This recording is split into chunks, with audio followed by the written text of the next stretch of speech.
อ๋อเป็นช่วงบางแม่มาบ่เห็นผัว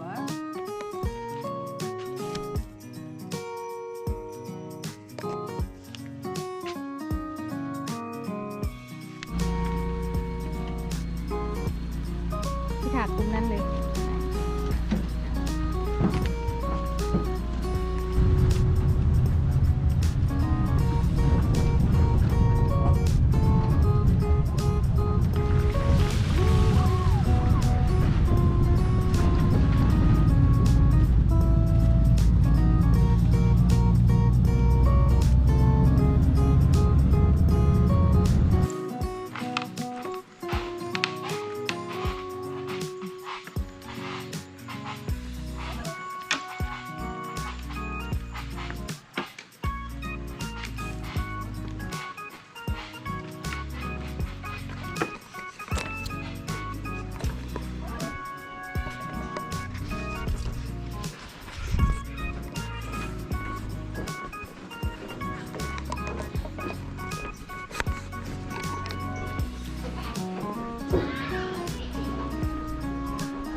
จองเนี่ยจองโอ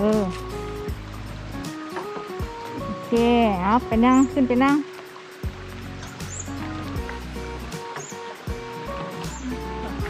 พูดไปให้ดร.ถ่ายรูปมาให้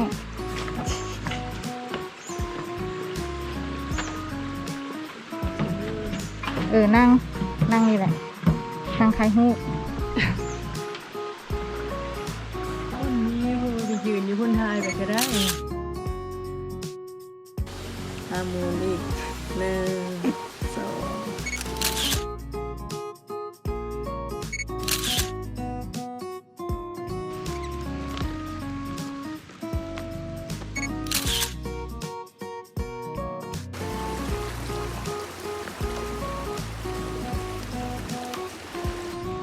เอาสัมภาระขึ้นตัวเรื่อยถึงก่อน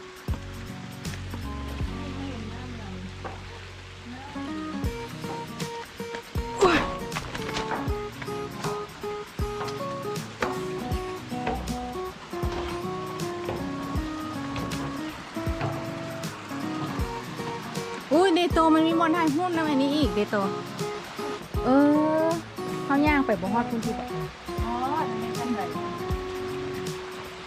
ใส่คันไหนมันสุดไปหั่นหินตัวนั้นจะ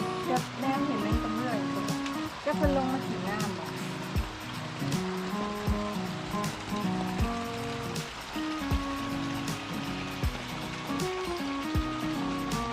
บนนี้บนครูเขาจะถ่ายโฆษณา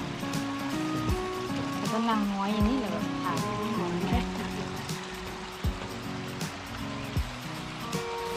โตสงสัยเขาอาจจะยืนหันละเต็งร้องทายขออยู่นี่เนาะ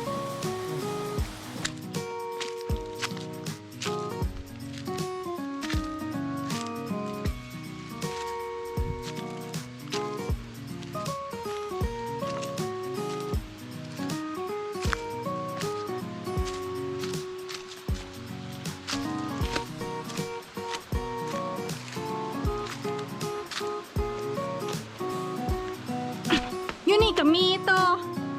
ยูนี่ก็มีตูบอยู่แต่บงไม่โค้งไปบอกไก่ๆลืมหม่นมานี่ยางอ้อมได้เอามาลืมหม่นมานี่แล้วกันแล้วใกล้ๆกัน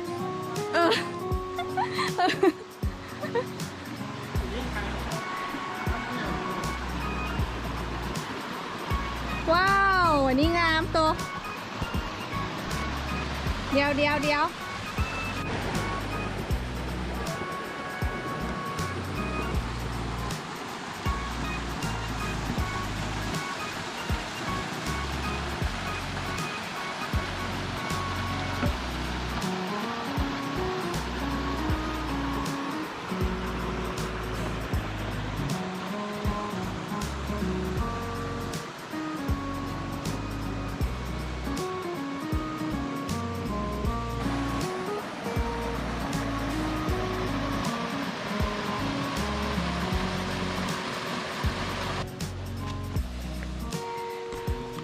งให้กลับแล้ว